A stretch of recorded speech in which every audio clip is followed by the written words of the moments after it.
start this evening with a song, and it's a very simple song. It's a Latin American piece by Pedro Vader, and it's in Spanish, but it also can be done in English. So I'm going to teach you both, and this is a chant, so it's something that we just, hopefully eventually, you don't even think about it, it just sort of sings you. And that's the invitation. And the song is called Los Cuatro Elementos. The theme keeps coming back. So in English, it's earth my body, water my blood, air my breath, and fire my spirit. And I'll just sing it for you, and then I'll stop to make sure you're kind of catching it a little bit, and then we're just going to do it, okay? And you'll catch on. Tierra mi cuerpo, agua mi sangre, aire mi aliento y fuego mi espíritu. Tierra mi cuerpo, agua mi sangre, aire mi aliento y fuego mi espíritu. Excuse me. How many of you are comfortable singing in Spanish like that? Because I'm sure there's several of you. Okay, and you guys can pick that up more quickly for us and just help us out. And then the English, I will start singing there too, and you can just jump in. And if any of you have ever been to places like Taizé in southwest France, where they sing and chant all the time, and they literally just say, sing in whatever language you would like to sing in.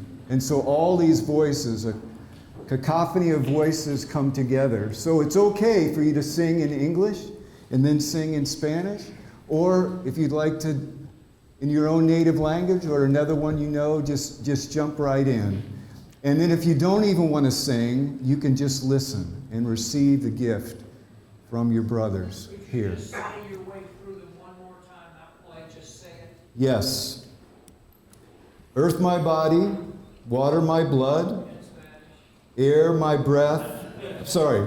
Earth my body, water my blood, air my breath, and fire my spirit. Tierra mi cuerpo, agua mi sangre, air mi aliento, y fuego mi espíritu. Very good. Yeah. So I'll just start singing, and Brady and Zach are going to help out, and we're just going to keep it going until eventually you can stop thinking so much about it and just sing together as we start this evening.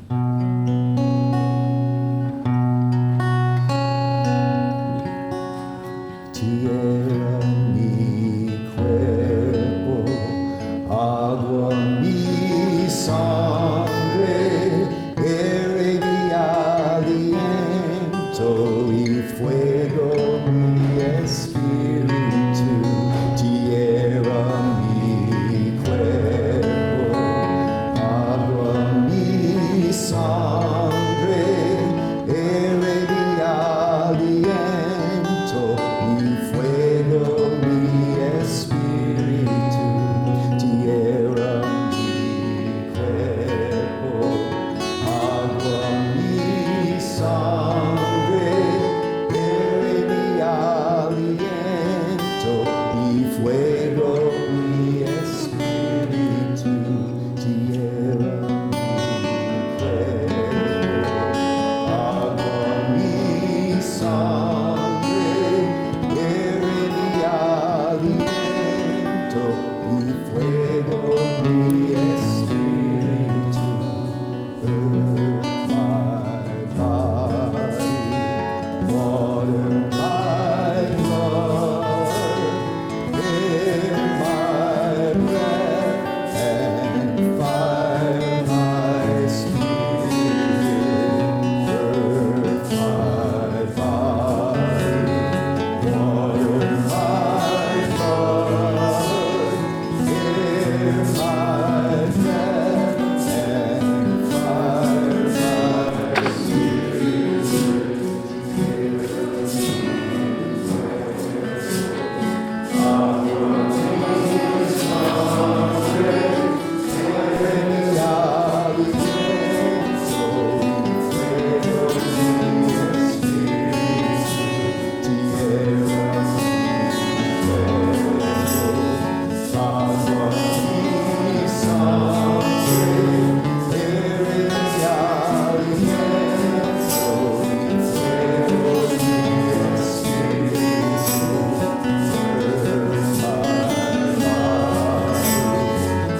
Let us be here together. Thank you for singing and for welcoming the night. I have been looking forward to this time with you, and with great trepidation, let me say, as well as expectation. So I need some help, and right up front, what I would invite is some help, because I really prefer that we sit around the fire together and be together tonight in a more intimate way. Will help give me some courage, really, to share and to tell my story with you. So if there are any of you guys that would be willing to sit on the floor and just come here and gather around like you're going to hear some stories and listen closely. And if the door, I want to invite you, if the chair in front of you gets open, come closer. I need all of you guys to come up front, because I want to see your faces. I want you to hear me. I want you to engage with me in this time. Thank you so much. Come on in. I'm going to get out of the way. There's room here if we need it, but I can stand here too. Thank you so much. Just come on in. Open the space. If you want to bring a chair even closer, just do that for yourself. Man, this is awesome. This is great.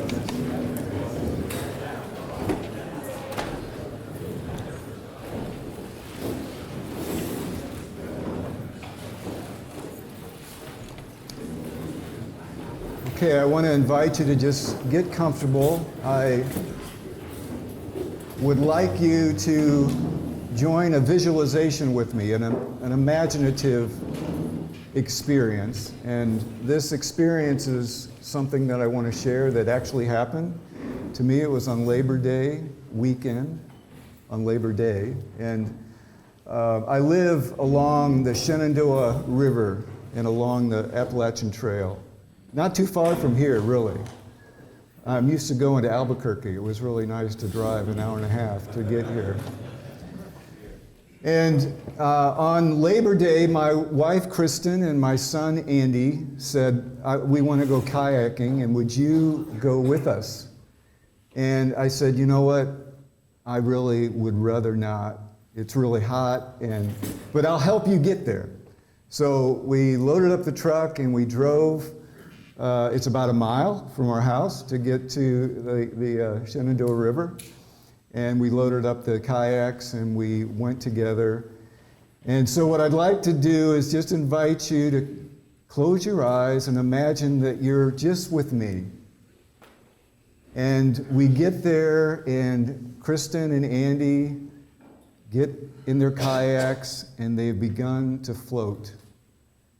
And they catch the current, and they're disappearing as they move to the right down the river.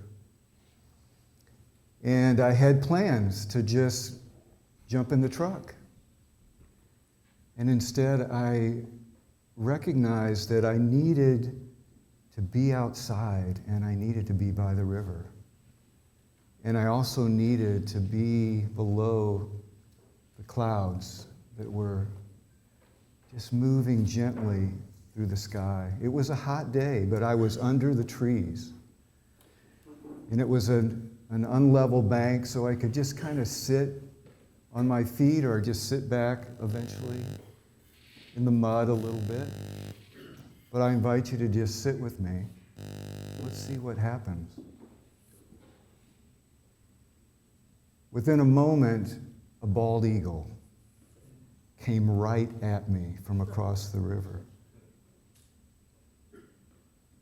And suddenly, two blue herons make noise and fly loudly across the river on the other side. And sure enough, in a moment I can hear the voices, you can hear them with me, of these two young men who are on a fishing boat. And they're moving slowly across the water.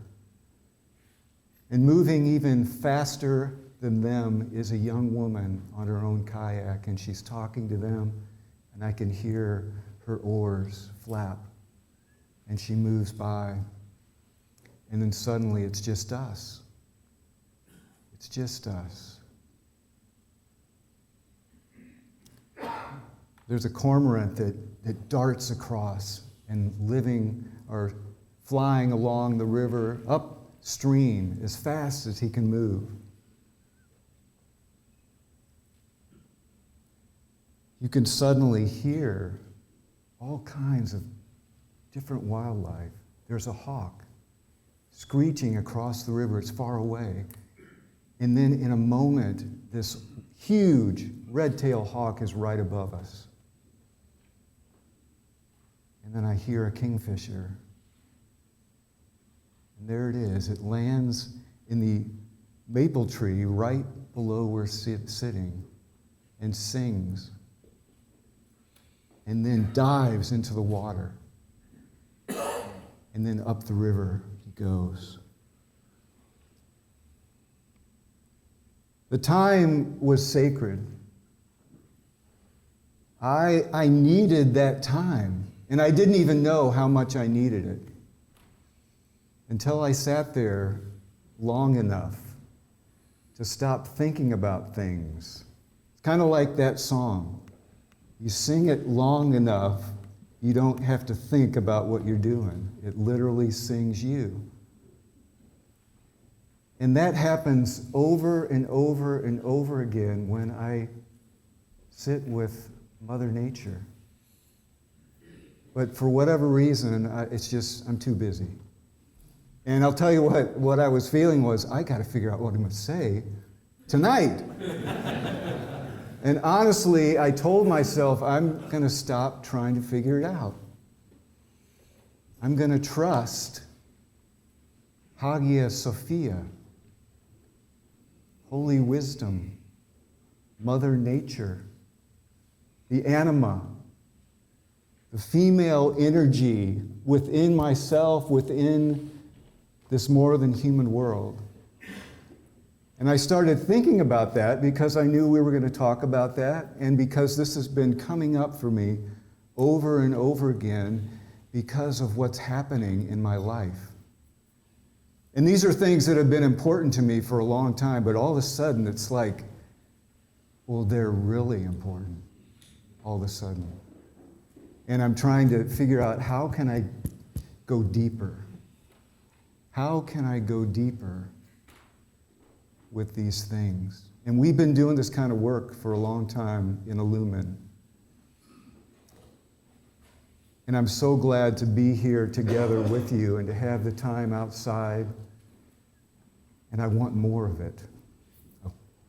I want more of it. Reclaiming and allowing nature herself to be my healing guide. That's what I was hungry for. That's what I'm hungry for even right now. I want to just share with you my story a little bit, and the more I thought about this, I was like, I don't know how to tell this story. It's overwhelming, and it would take the rest of the weekend, or I might take it, in 3 minutes, I'm going to tell you this, and I'm like, oh, that really, I thought it was more significant. So give me 3 minutes, all right? Anyways. So you can say, yeah, I understand why he wanted to tell that, yeah. Or why we wanted to invite him to say something. Yeah. So I want to tell you what my life was like 6 months ago, and then I want to share with you what happened.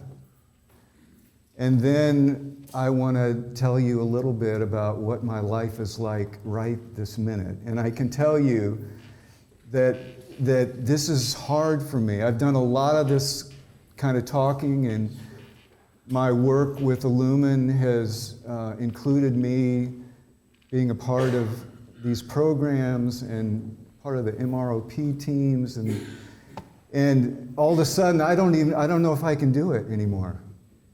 I don't know how. I think, yeah, I know how, but it's just I can't find the words. I don't think I have the energy, I'm not sure, but I'm going to explain why that is the case. And I know a lot of you guys don't know who I am or know me, but so just kind of quickly, I was a pastor for almost 30 years, largely in central Pennsylvania, and then I served Richmond Hill in the city of Richmond for 5.5 years, and then I moved to Rolling Ridge. Bob Sabbath, our good friend here, and Kevin Barwick, a lot of other guys have also been very involved in Rolling Ridge. They've hosted the MROP several times, but it's unlike Richmond. I live on 16,000 acres of wilderness. And so this place is busy right here, compared to where I live day to day. But while I was there, I was developing some retreat work at Rolling Ridge. I was developing a spiritual direction practice and doing rites of passage programs and etc. And then everything changed. And I was thrown into liminal space as if in a way I've never been in before. And I'm in it right now. The last 6 months feels more like 3. And honestly, that feels like a long time. I had to look up the dates because I was like, that wasn't that long ago. Or it felt like this happened yesterday, and I'm going to tell these guys what happened yesterday so that then I can try to explain why today's different than yesterday, because it really is. But let me start by sharing a poem. And this is a poem that Bob Sabbath shared with me when I called him to say that I've got some difficult news and I know you can relate. And he shared this poem with me, and it's a poem that I have known for a long time, but he knew it would mean something quite different to hear it again. So I want to start with this and then begin to share more of my story. It may be that when we no longer know what to do, we have come to our real work. And that we no longer know which way to go, we have come to our real journey. And that when we no longer know which way to go, we have come to our real journey. The mind that is not baffled is not employed. So in other words, the baffled mind is employed. Right? Did I get that right? I'm not sure if I'm still able to read anything.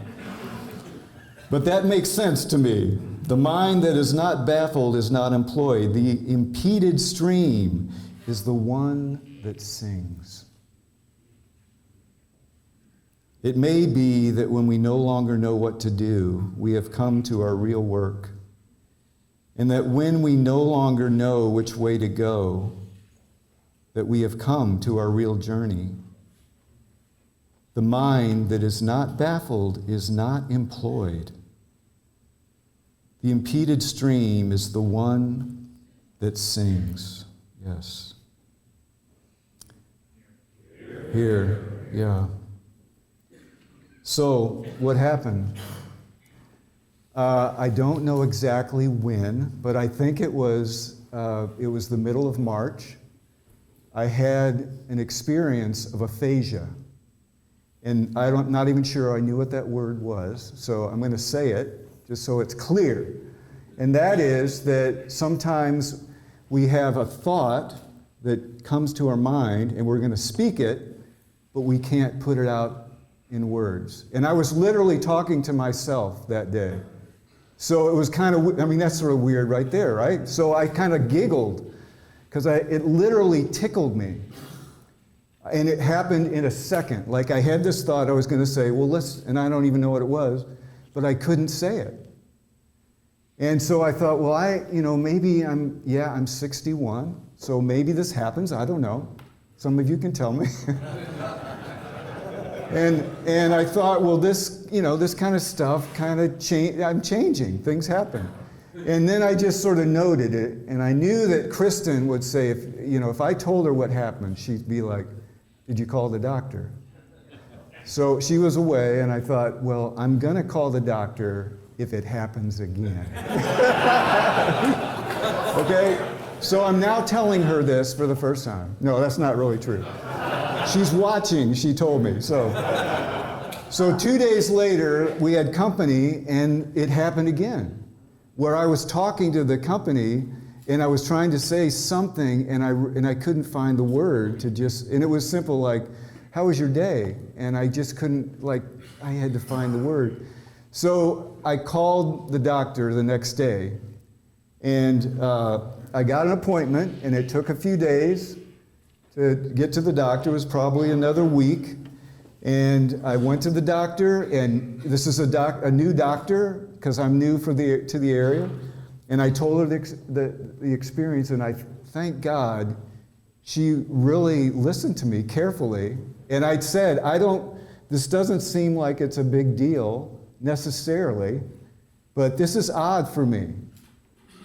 And I said, I don't know what's going on, but I needed to tell you. And I thought, well, maybe it's Lyme disease. And she said, well, that's possible. And so she said, we'll get a blood test, and we're going to schedule an MRI. And I was like, okay, well, this is great. Well, the blood test comes back quickly, and it's nothing. And that's good, I think, right? Like, dang, I wish I had Lyme disease. Wouldn't that be great? And so it took another week or so to get me scheduled. Actually, it was almost 2 weeks later that I went and had an MRI. And I actually was in a drum workshop, like a training thing that weekend. And I knew that things are not right. And early that Sunday morning, I went like at 7 in the morning or something, and they did an MRI. And the guy comes back and he goes, we're going to do this again because we need a dye. There's this, it's going to help us see it even better. So if you could, okay, the doctor said it'd be okay for us to do this again. And I'm like, okay, let's do it, So he does the second MRI, and then he, very cordially, he's not the doctor, so he can't tell me anything, but I'm sure he already knew that this is not good.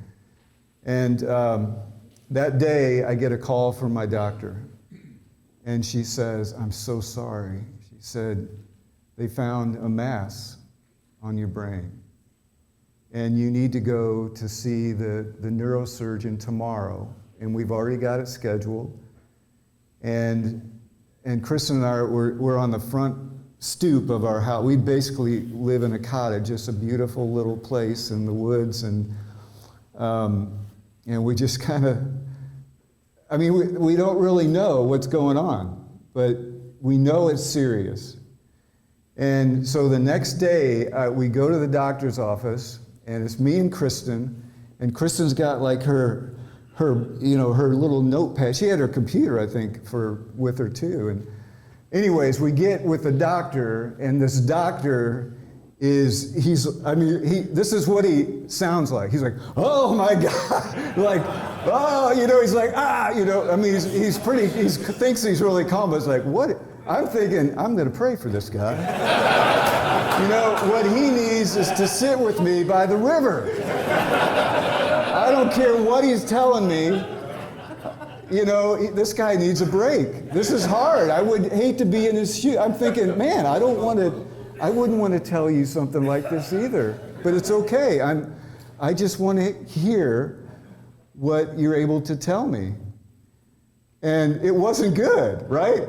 And he's not even able to tell me. He's like, well, let's go next door because we've got, literally have like this giant TV screen. There are 2 of them. And he projects my brain. And I literally looking there, and I'm like, that looks like a brain. I don't think it's mine. He's like, no, this is your brain. And your brain on drugs. With that, in this case, it's without drugs. I'm about to get him to you. And he's like throwing me Keppra, which is this, it's an anti-seizure drug. And it was like he had, I thought this guy has it in his lab coat. He's like, you gotta put this on right now. It's gonna happen again. Aphasia, it's coming. So we go to get our Keppra, which is, that's the worst of all the drugs I can tell you that I've had to deal with. It just makes me angry and irritable and confused. It makes everything worse. And it's been difficult. But he told me, you know, this is very serious and we've got to get you to another neurosurgeon that I know is ready to go, and he's a colleague of mine, and he's in Morgantown, which is in West Virginia, where we live about 3.5 hours away. And we went, and everything happened so fast that I don't know what's happening, really. And they take me to Morgantown like a few days before the surgery, and they do this neuroserologic, psychological evaluation, because they want to know what's going on in your brain, because they know that I have a mass in my left parietal lobe, and that's where your speech is found. That's why I'm having trouble with aphasia, and they're telling me that. But the good news is that the tumor is on the top of your brain, but we don't know what's under your brain. Like we can't see it, what's beneath. And so I meet this surgeon who was just like I really liked this guy. He was very kind of guru-ish. I mean, he seemed like, I don't know, he just seemed like an interesting guy, and like he was very contemplative, and he's basically like, I don't know what's going on, but I'm gonna find out. I'm gonna open your brain, and we're gonna take out the tumor, and then I'll be able to tell you. But before that, I can't even surmise what's going on, which I appreciated, because, you know, the other guy's like, take this, you know, you're gonna fall, it's not, you're gonna die. And I'm thinking, well, okay, I'd like to at least wait to see what they find out. So I say, well, do you need me to shave my head, you know? And he said, oh, no. And I had I had long hair at that time. And he said, I have long hair. He said, I just had cut it, but I like long hair. He goes, you're not gonna have to cut your hair. He said, I'm just gonna make this zipper cut right here, and you guys could see it tomorrow if you want to. I mean, it's amazing. He just sort of made it happen, and then when it was over, I had a full head of hair, and I was like, what happened? What did he do? And the most, I think, interesting part of this experience is that when I went to see the neuropsychologist, they said, we're going to do waking surgery. You're going to be awake for your surgery. Because the surgeon wants to know whether we don't want to take too much out. You know, or we want to see if we can find out what's really going on. And the way to do that is we'll talk to you. I mean, it was amazing. And they did all these little questions like, I mean, it's so like, does a dog bark? I was like, yes. You know? I'm thinking, I got this.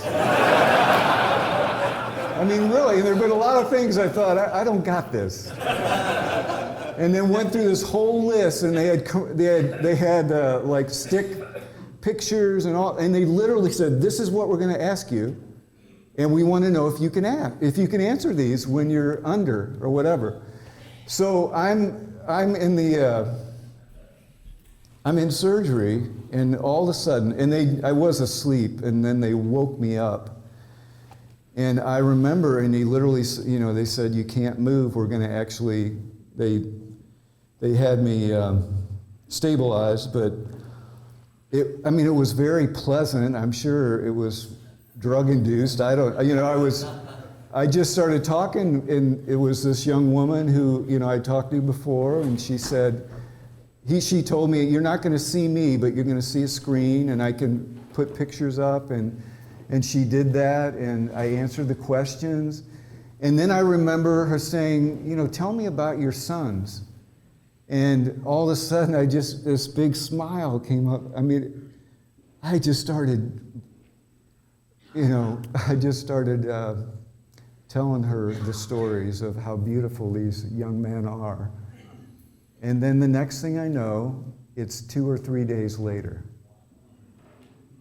And Kristen's there, my son, Clay, is there, and the doctor comes in.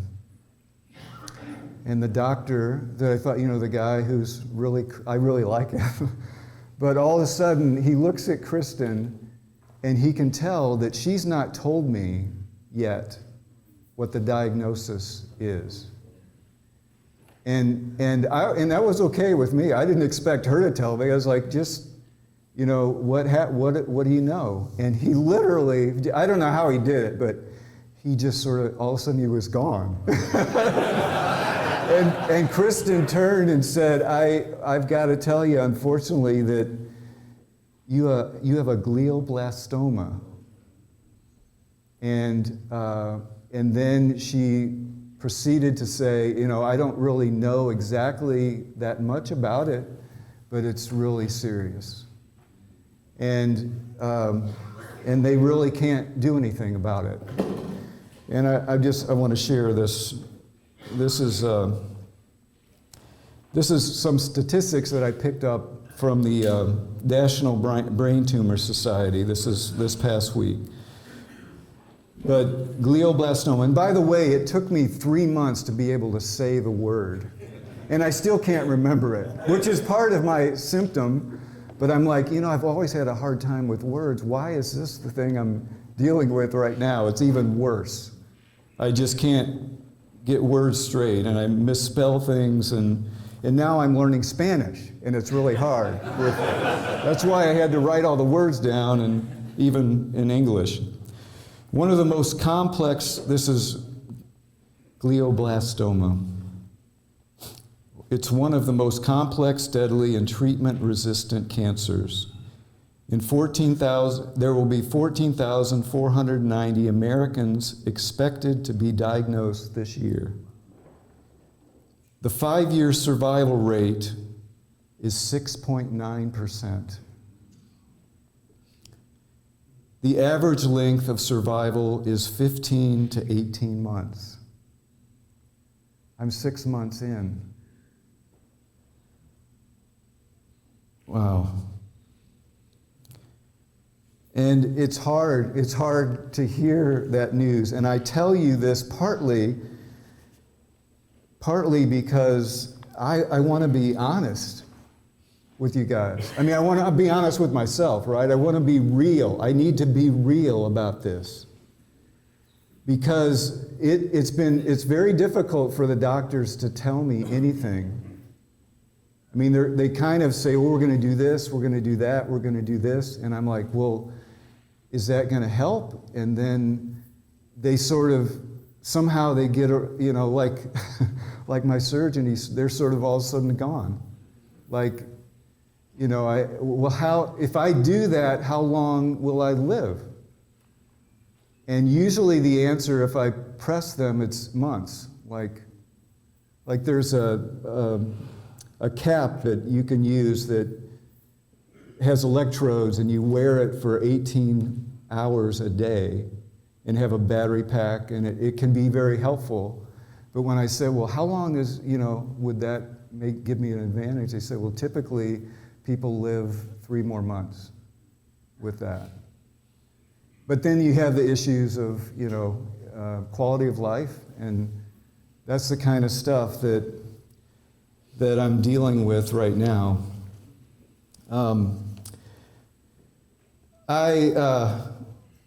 During the time of recovery, my family came with me, and my my sons came, my mom and my sisters came, and my sons started, they kind of rallied around me. They're in their early 30s, and they were like, Dad, would you mind if could we spend some time talking? Could we hold counsel? That's literally what they were inviting me. We want to have counsel with you. And I was like, oh,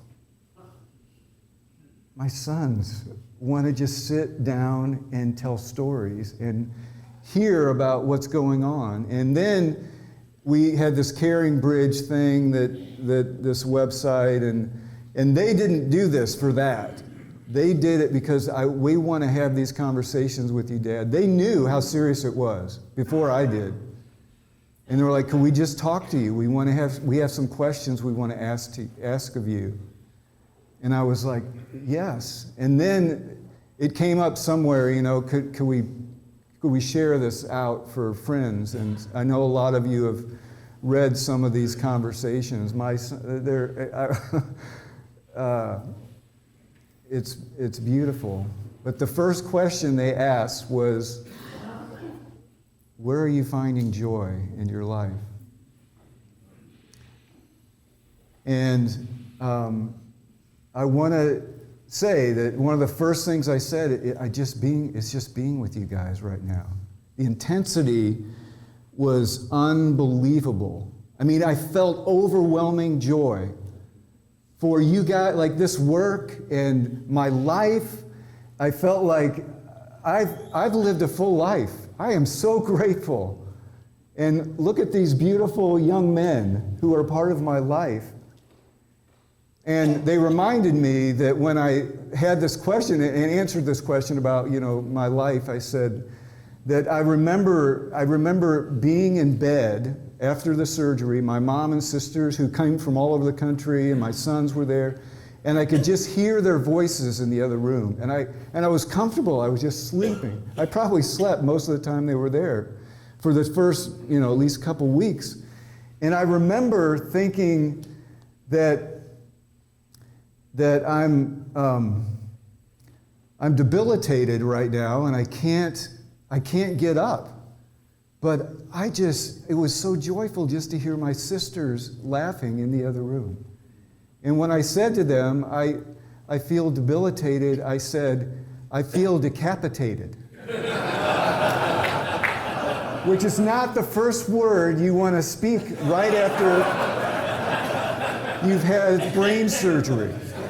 But I just started laughing. And I'm telling you that story because this happens every day. I get words confused. And there's a struggle for me to make the connection, even though I'm feeling pretty darn good. I'm feeling better than I was before the surgery. And the neurosurgeon she retested me in the hospital. And I remember I was like, I felt like I was drug induced for sure. I was just half awake, and she went through all the questions again, and more of them. And then she closed her book, and she's like, you're doing way better than you were before the surgery. As if this never happens. And I believe, you guys, that your prayers are making a difference. So thank you for that. And I want you to know that how grateful I know that you guys have been holding me up. And it's happening in the hallway regularly. And I get cards and letters and phone calls for many of you here. And it's saved me. Honestly, really. I have a good friend who I grew up with who's a neurologist, and he works in brain trauma. And when I first got the diagnosis, I called him before the surgery, and he knew. I mean, he didn't tell me. He knew how serious this was, but he has constantly been said, Joel, finally he's telling me, Joel, this never happens. For you, that I can run, I can still work out, I can play the guitar. I can't remember all the lyrics, but if I write them down, you know, I can catch up. And he's just sort of reassured me, but he also knows that this diagnosis is difficult and very serious. But in the midst of all this, I've been kind of caught in this joyful moment of liminal space, particularly at the first couple months or so.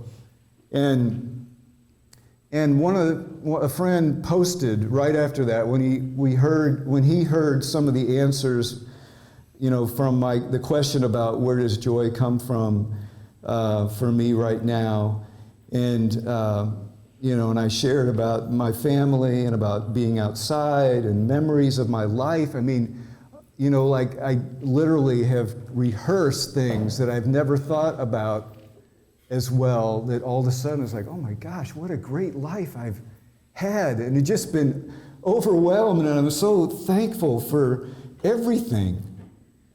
And there have been things that have you know, just been hard too, just to accept. But I've also received things differently than, you know, I've also been I've been a musician all my life, and an example would be that, you know, when I record a song or do something, I often never listen to it again, because it's like, well, I'm waiting for the better song. And I've been that hard with me. Or like I hear a recording, I'm like, I don't know, I don't like it. But I have been listening to my music as if I were listening to James Taylor's stuff, you know? And I'm like, man, I'm pretty good. Or I used to be. Maybe that's why I'm doing that, because I can't do that anymore. But it's kind of interesting. A lot of my life that I've sort of discounted, because it's like, no, I'm waiting for my real work, you know? And I don't know what's next, but, you know, it's going to be better. But all of a sudden, my whole life looked like, you know, that was pretty darn good. Over and over, and it's been beautiful. And a friend sent that story, some of you probably know, about the tigers and the strawberries, where the man is out in the bush, and he is attacked by a tiger, and he runs, and the only out is over the cliff. And he slips down the cliff, and he grabs a branch, and he looks down, and there's another tiger below. And he's stuck. He's in liminal space, right? The one tiger's waiting here, and the other's ready there. So he knows it's not going to end well. And suddenly he turns around, and there's a strawberry bush. And he reaches over, and he pulls a strawberry, and he takes a bite. And he's like, whoa. And so he takes another, and another, and another. And that's our lives, brothers. I mean, that is our lives. James Finley says that we are melting like candles, but we don't know it. We forget, but it's true. We're all melting like candles, like that man who's just sitting there eating the strawberries. And he's lost for a minute in the truth is that I'm going to die, but gosh, it tastes really good right now. And that's what I felt, and that's what I've experienced in these months, these few months together, following this surgery. We moved to Morgantown for six weeks, and I started radiation, and I started chemo at the same time, and my family helped me just kind of manage this. We started this keto diet. Anybody on the keto diet? Or my gosh, yes. Yeah, it's amazing, but it's hard, really hard. But it's supposed to help, in this case, help in not feed cancer cells. So it has some promise. But I've been working on that, and it's been a part of my life, my life commitment here recently and for that time. And then I began some immunotherapy that was happening every week, and now it's just twice a week. But then in mid-August, they took another MRI because they wanted to see what was going on. And they assured me that it wouldn't tell anything, really. Like the radiologist or the radiation oncologist wanted to see, he could tell something that he could read it carefully, but my main oncologist said, I'm not really going to know what happens here. It's too early. We'll do this again in October. But all of a sudden, they bring up the screen, and this is my oncologist, and I'm in immunotherapy, and she brings up the screen, and there's my tumor, and then next to it is no tumor. There's nothing that I can easily, don't clap yet, because even that, she was willing to show it to me, but she knew that this cancer comes back. It was good news, but literally she couldn't tell me that means you're probably, you've got another year, probably. No, there was none of that. I recently went to a second opinion at Johns Hopkins and at UVA, and very much affirmed everything that we're doing and what you should expect and everything. And then there was this sort of final, the more I've talked to them, and one of them literally told me, she said, what I can tell you is that I don't really, after this point, like where you are, 6 months, I don't know how long anybody lives with this, regardless of how well you've done. She said, I thought there were people that, man, they're going to do great because they're doing X, Y, and Z. Or people that she thought, man, they're just not very healthy, and then they live for years. And that's sort of the word I'm getting, that it's just not predictable, and it's very difficult to understand. And so this has become really frustrating for me. And this is where I am right now in the midst of all this, because I'm sick. I get nauseous. Constipation is like the cripple. It's the worst thing. And it's not like constipation I ever had before. It's like my whole body is just aching, and I didn't even know that's what it was. And this just is very common with, and I know, brothers, there are many of you who have dealt with cancer and are right now, or have loved ones that you know very intimately of how difficult this experience is. And so I've gotten very tired. I feel worse than I did while I was doing radiation and chemo. And it's like everything, my hair, I didn't plan this hair. I just wanted you, I know it looks cool, right? I mean, lots of people are telling me that, or they're just looking at me like, yeah, what's that? But this is what I have left. And the radiation oncologist said, well, you might lose some of your hair. I was on this contraption where they put like a Frankenstein mask on my head, and I was under the radiation every day. And it was a wild thing. It was like it was in outer space. And so they were doing radiation where, this is where the tumor is. But he said, I've got to go farther because these cells are going to come back. And he said, I can't see them. We'll never see them. But I'm not worried that much about that what's left of your tumor as I am that they're out somewhere else.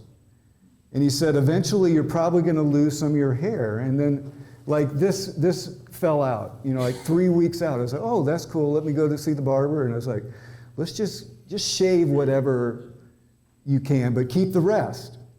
And then 2 weeks later, it was like, oh, this came out. And then, this came out. And then, honestly, I think it was a month after my radiation that finally, this is what I got, you know. And there is a little line in the back too, but it is kind of odd, but this is part of the reminder that I have about what's happening and how I'm doing.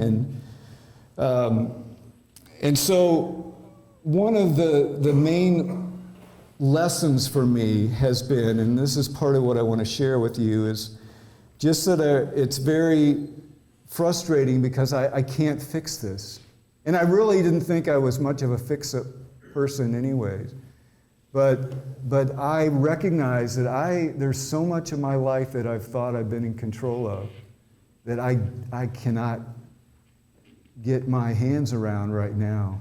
I mean, one day it goes great, and then 3, I can't remember any, I can't get out of bed or get my stuff together. It's been really difficult.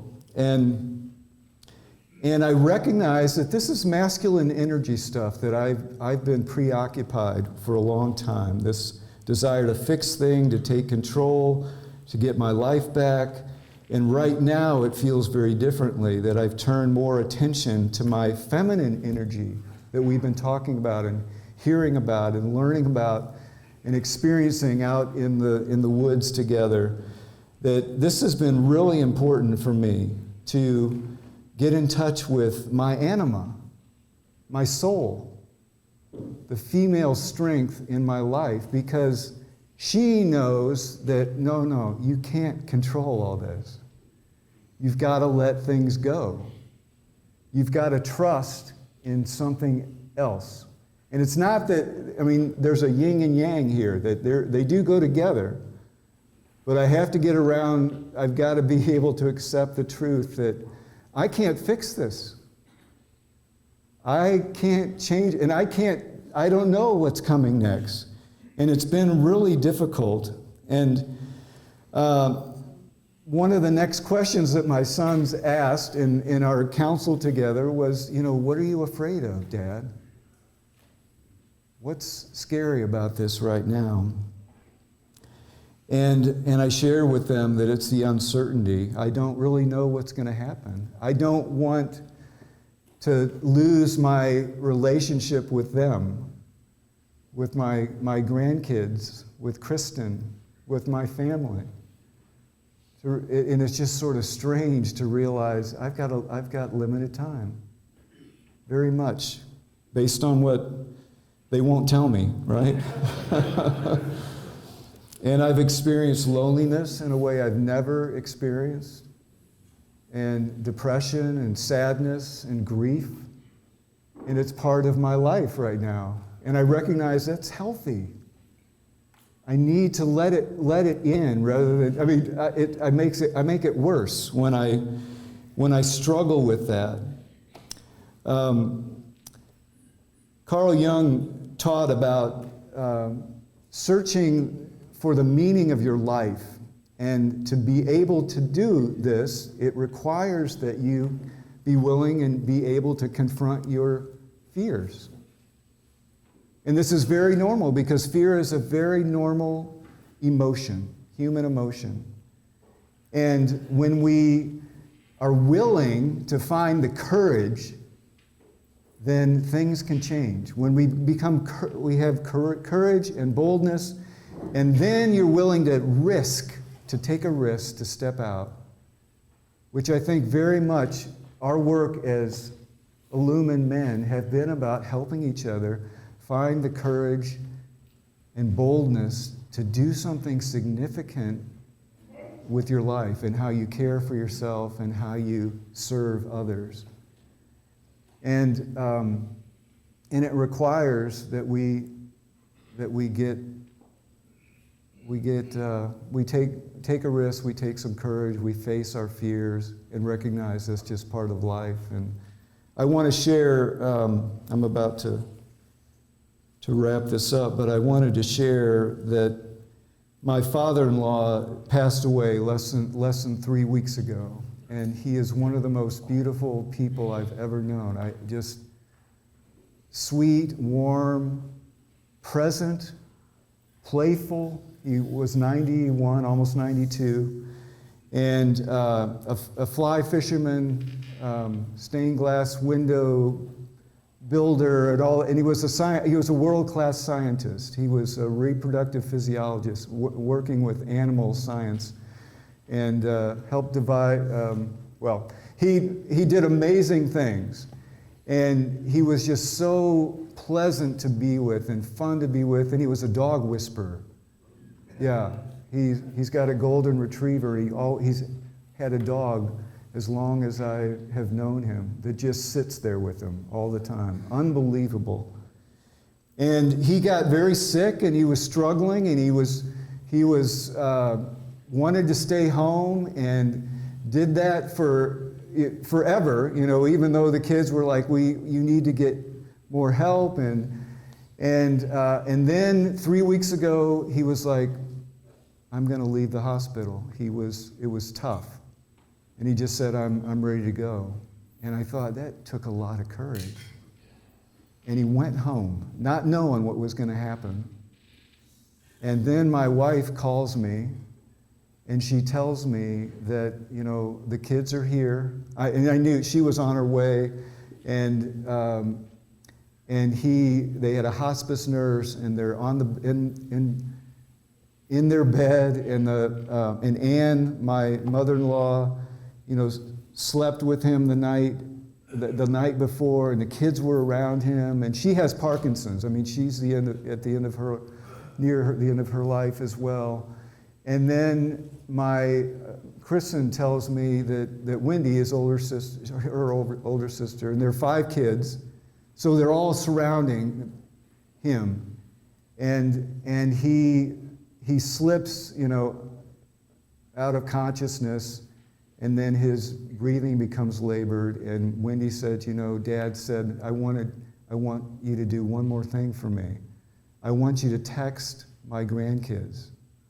And 3 of them are my kids, and there are 13 grandkids in the family. And so at noon on Sunday, 3 weeks ago, she sends a text, and she goes to the bed, and the siblings are there, and they're around the table, and he's they're just deciding he can hear everything we said, even though we're not sure, we're trying to trust this. And all of a sudden they can hear Wendy's phone goes ding, ding, ding, ding. Grandpa Alligator, that's who they called him. He was 6'6", and they were telling Grandpa Alligator, thank you. Thank you for loving us. And I know that you love us. And it was his last breath. And they all just sort of sat with him. And they were like, of course. It's Grandpa Alligator. And my wife is on the phone, and she's telling me this, and then she said, my Scott and Wendy, they're starting to take care of some things. And I'm sitting there, and all of a sudden I said to the helpers, who the family knows, and the hospice nurse, what do we do? Kristen's like, well, what do we do next? And meaning, I'm going to help you, whatever it is. And they say, we're going to wash the body. And they start washing Grandpa Alligator. And Kristen just said, well, I'll help you. You tell me what to do. And it's like Jesus, right? And they anoint the body. And Kristen says, well, would you mind, this is, I think her name was Teresa, that, would you sing something? And she sings, how great thou art. And all of a sudden she just starts singing all these old spirituals together. And Kristen just participated in the next thing, which is all we can do, really, is just prepare for what is next or just be ready to do what seems right in this moment. And that's what they did. And we're going to celebrate his life next Friday in Blacksburg, Virginia. But what brings to mind is just that we all have choices about how we die.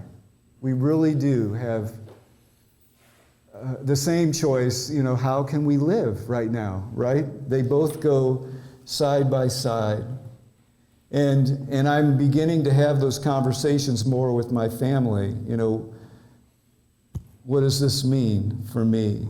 And how do I intend to live today? And I want to stay as healthy as I can. I want to embrace and trust that there is something greater than death, that love is greater than death, no matter what, and that God, love, the divine mystery, the universe really does not just have me, it has all of us. We are all gathered in this. And really, we're just part of the story. This is all a part of, from our birth to our death. It's not the end of it. It's way greater. And we are participating in it now. And somehow I trust it's a mystery, but I'll participate in it further in whatever's next. Yeah, I'm just going to have to stop here. But I think I just wanted to say that I want to celebrate my hidden wholeness, and I want to thank you all for the opportunity to do this work in front of you and to be a part of this with you. I am not ready for. All right. I'm going to end this section here so we can do some other stuff. But what I wanted to share with you too, just the last thing, because I want to share this significant poem with you. But one of a significant teacher recently has been Pema Chodron, and her book in particular, When Things Fall Apart. And she talks about impermanence and changelessness and hopelessness. And I know when I first read it, I was like, what is she talking about? Hopelessness. Like, why would we want hopelessness? And basically what she's has shared, and I think is important because I've experienced it in the midst of this, is that is really helpful at times to not have hope, because I don't know what to hope for. And it can make me very anxious when I think, well, can I fix it for a little while? But to live with no hope is to be free and liberated, and to be more present, and to celebrate the joyfulness that I've told you a little bit about, that I've experienced already again and again, because about what I've been through and where I am and where I don't know that I am. And so I want to share this poem because I don't remember where I got this, but it was recently. And it probably was one of my Illumin brothers here. But this is a poem called The Dakini Speaks by Jennifer Wellwood. And the Dakini, I think, is kind of a comparable figure to the Hagia Sophia, or to the Anima, or to Mother Nature, or the Anima. But also in the Buddhist tradition, kind of rascally, like the trickster is connected to the Dakini too. The one who can change things or get your attention and say, pay attention, this is important. And so that's what this poem is about. It's an invitation for us to not just forget, that our time here is brief. My friends, let's grow up, says the Dakini. Let's stop pretending we don't know the deal here. Or if we truly haven't noticed, let's wake up and notice. Look, everything that can be lost will be lost. It's simple. How could we have missed it for so long? Let's grieve our losses fully, like ripe human beings. But please, let's not be so shocked by them. Let's not act so betrayed, as though life had broken her secret promise to us. Impermanence is life's only promise to us. Impermanence is life's only promise to us. Impermanence. I'm reminded of a quote from Ruth Hill, who's a Buddhist priest that I met in Richmond, but she says, life is not personal, permanent, or perfect.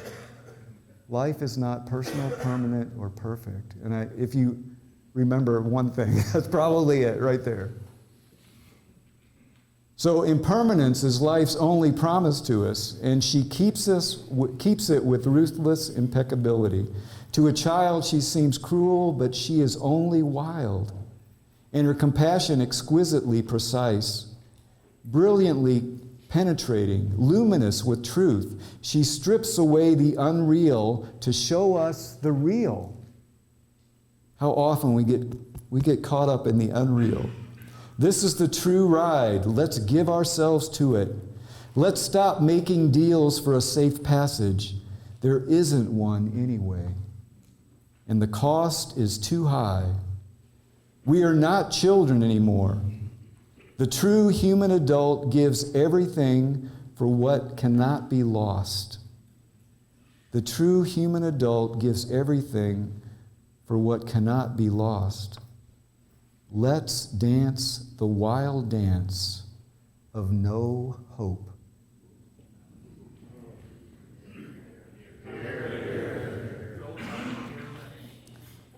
The Dakini Speaks by Jennifer Wellwood. So I would like to just invite you, if you're able to just, hopefully you are, to stand. And I want to reprise the song for a minute, but we're going to sing as you're able. Thank you so much for participating. Thank you guys for sitting. And I want to invite you to, this time singing, if you would like, to dance, to gesture to the air, the fire, the water, the earth, and just move. And even if you can't remember the words, just hum along. Or join in. We're just going to sing for a minute, but this is a chance to stretch too, all right? And just kind of let it out and get out of our heads from all this and just sing. So again, the simple song, if I can find the simple words.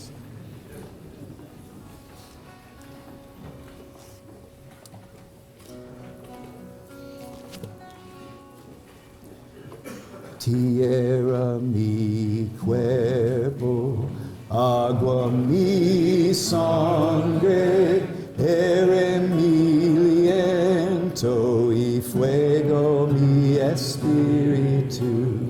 Tierra mi cuerpo, agua mi sangre, aire mi aliento y fuego mi espíritu. Tierra mi cuerpo, agua mi sangre, aire mi aliento y fuego mi espíritu. Tierra mi cuerpo, agua mi sangre, aire mi aliento y fuego mi espíritu. Earth my body, water my blood, air my breath, and fire my spirit.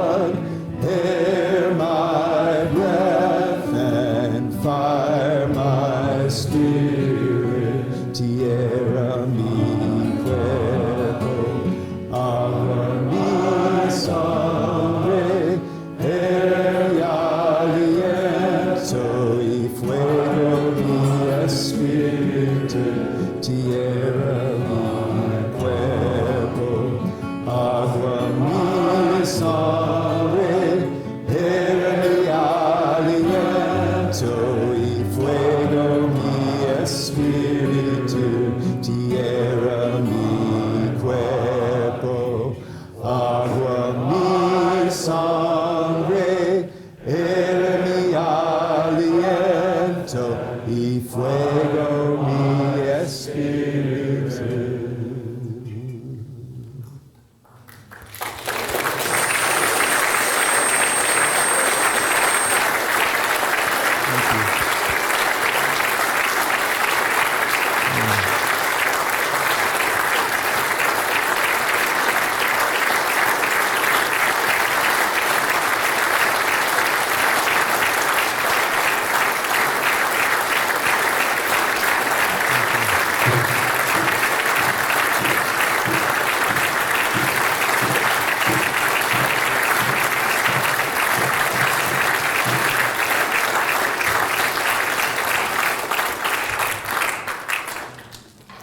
Joel, through your presence and your teaching, you have throughout your ministry touched the lives and the hearts of countless people, including so many of us in this room and far beyond this. And we're grateful for your life, and we're grateful for your ministry. And I like what you said about hope, because Stephen Jenkinson says, he calls it the tyranny of hope. The tyranny of hope. And so you've given us a great gift tonight in sharing your story.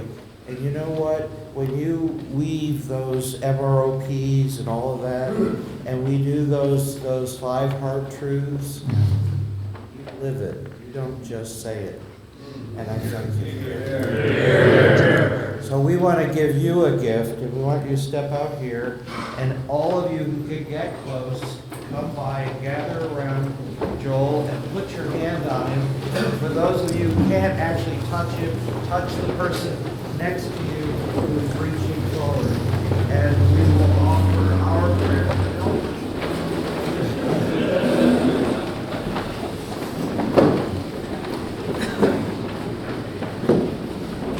Almighty and ever-living God, we come before you as a group of brothers, and we lift up our brother Joel, and we thank you for his life, and we thank you for his witness and his presence and his teaching and his changing our hearts and our souls. And Lord, we ask you to continue to be with him now. Help him to know your presence.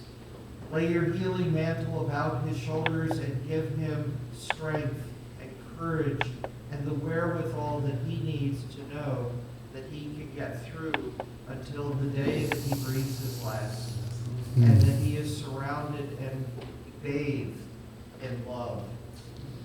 We remember, O Lord, the slenderness of that thread that separates life from death, and the suddenness with which it can be broken, but help us on both sides of that division to also remember we are always surrounded by your love. And we lay our hands upon you, Joel, in the name of the Father, and the Son, and the Holy Spirit, beseeching our Lord Jesus Christ to sustain you in his presence, to drive away any sickness of body, mind, or spirit, and to give you that victory of life and peace, which will enable you to continue to serve him now and forevermore. May you know and proclaim, continue to proclaim the healing power of his love and the blessing of God in all the names that we know, God, be with you now and remain with you always. Amen.